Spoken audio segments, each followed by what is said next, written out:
तो नमस्कार प्रणाम स्वागत बाटे आप सबके राइटर बागी भाई के चैनल पर। भैया आज उपस्थित बानी रहुआ सबके बीच में लेके नवरात्रि स्पेशल देवी गीत एकदम ब्लास्ट मीटर, एकदम नया मीटर बाटे भैया। एकरा के मेल फीमेल केहू भी गा सकता।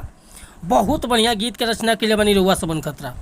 अगर एक नया म्यूजिक बनवा के बढ़िया ढंग से गायकी कर देता नहीं तो गाना 100% वायरल हो भैया। एकदम नया मीटर बाटे।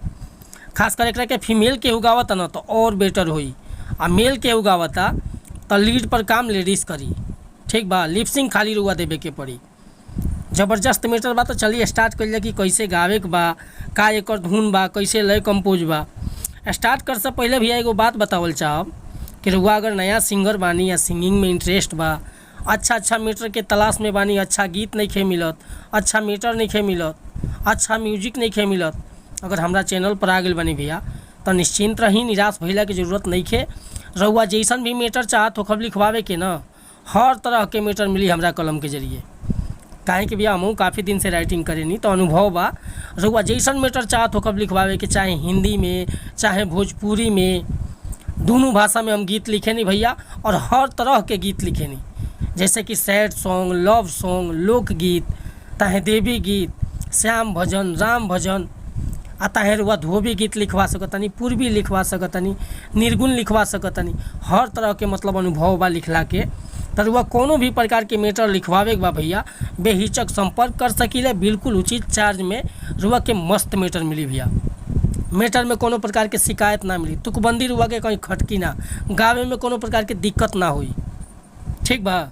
तो ये खतरा कहल चाहब कि चैनल पर नया बनी तो चैनल के सब्सक्राइब कर ली, बेल आइकन प्रेस कर ली, ताकि हर रोज़ रुआ के नया नया अपडेट मिलत रहे।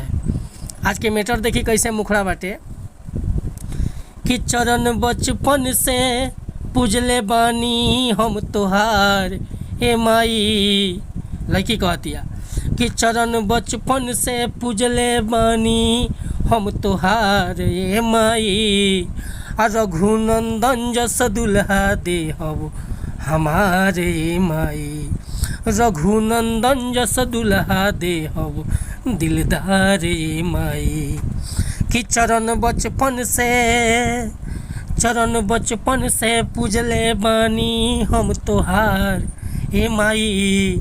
चरण बचपन से पूजले बानी हम तोहार हे माई। रघुनंदन जस दुल्हा दे हब हमारे माई। रघुनंदन जस दुल्हा दे हब हमारे माई। इहे बायर